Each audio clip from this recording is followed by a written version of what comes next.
Halo semuanya. Kembali lagi dengan saya. Kali ini Miss A akan mengajak kalian untuk belajar mengenai perubahan ekosistem. Hah, gimana itu Miss? Kok ekosistem bisa berubah? Yuk Miss ajak jalan-jalan biar tahu bagaimana itu ekosistem berubah. Ikutin kami ya teman-teman semuanya. Ini adalah simbol dari berubahnya tatanan ekosistem di bumi pertiwi kita. Dimulai dari siklus cuaca yang tidak menentu dan tidak sesuai dengan prediksi. Terkadang hujan selama berbulan-bulan tiada henti. Kemudian, jika tiba musim panas, panasnya akan serasa menyengat sekali.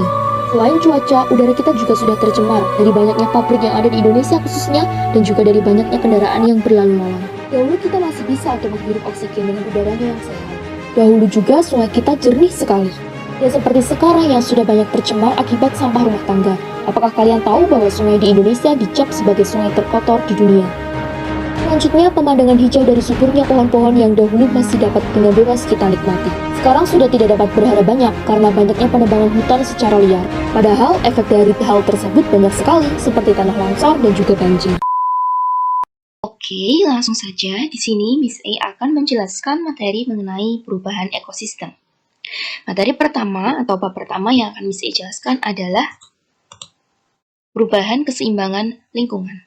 Bagaimana keseimbangan lingkungan itu dapat terjadi apabila faktor biotik dalam rantai makanan seperti ini, jaring-jaring makanan, kemudian piramida berada dalam komposisi yang seimbang. Kondisi lingkungan semacam itu yang akan menjamin terbentuknya ekosistem yang sehat. Semakin banyak variasi jenis tumbuhan, hewan herbivora, hewan karnivora, hewan omnivora, dan mikroba, maka akan semakin banyak pula lintasan zat yang akan terbentuk.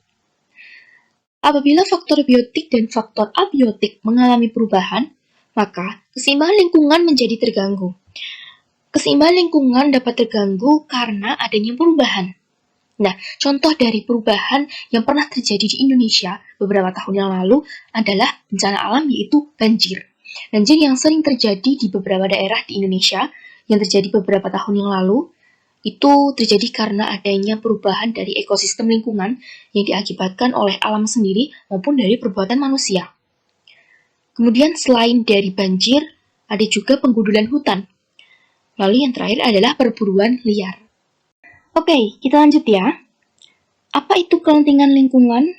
Nah, kelentingan lingkungan itu adalah kemampuan lingkungan untuk memperbaiki kembali komponen yang berkurang. Kemudian, kondisi ini adalah kondisi lingkungan yang dapat memberikan kehidupan bagi organisme yang menempatinya. Dan pengertian ini adalah pengertian dari daya dukung lingkungan.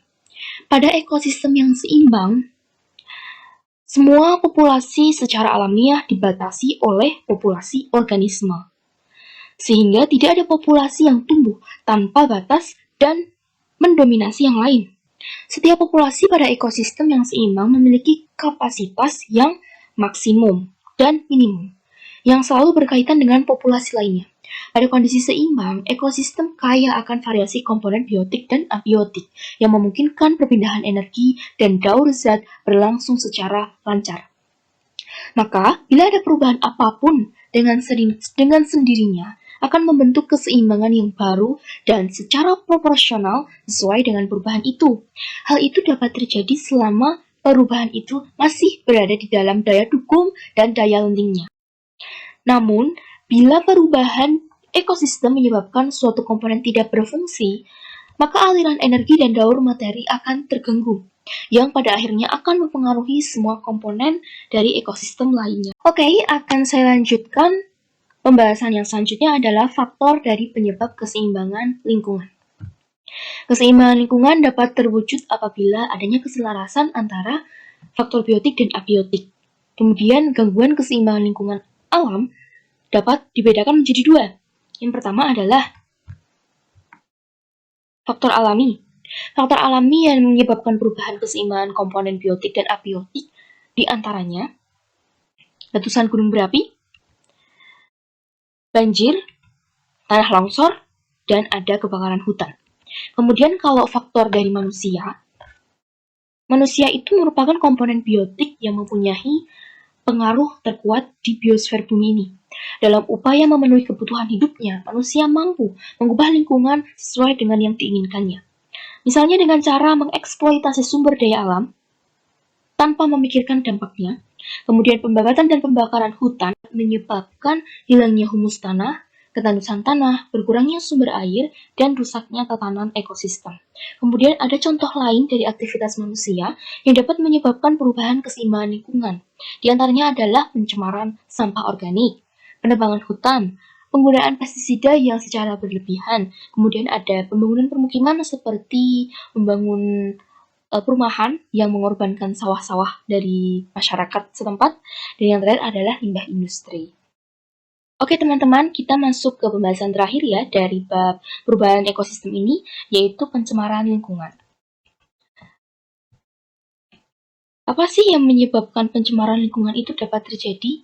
Di sini ada 3 faktor yang mempengaruhi atau yang menyebabkan pencemaran lingkungan itu dapat terjadi. Yang pertama adalah pertambahan penduduk yang tidak terkendali. Kita tahu sendiri kalau Indonesia itu menempati posisi tertinggi setelah Cina sebagai negara yang memiliki penduduk paling padat. Oke, lanjut. Yang kedua adalah pesatnya perkembangan yang tidak terkendali. Pesatnya perkembangan yang tidak terkendali ini dapat menjadi penyebab atau dapat menjadi faktor dari pencemaran lingkungan karena pesatnya perkembangan ini tidak diiringi dengan solusinya.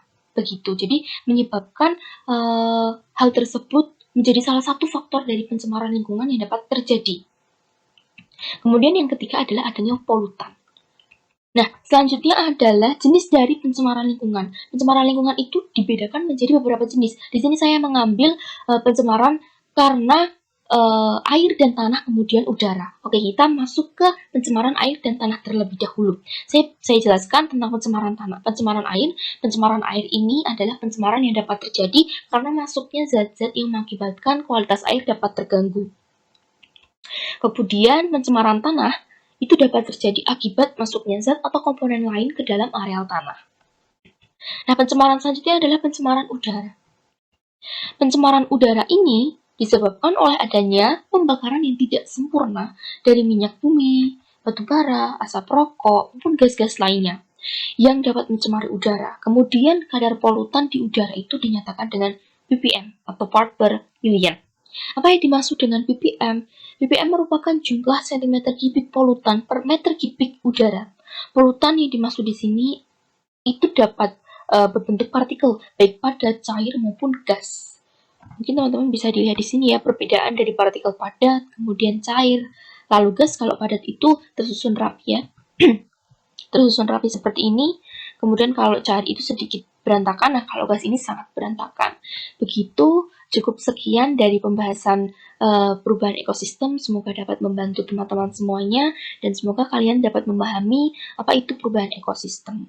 Hai, bagaimana?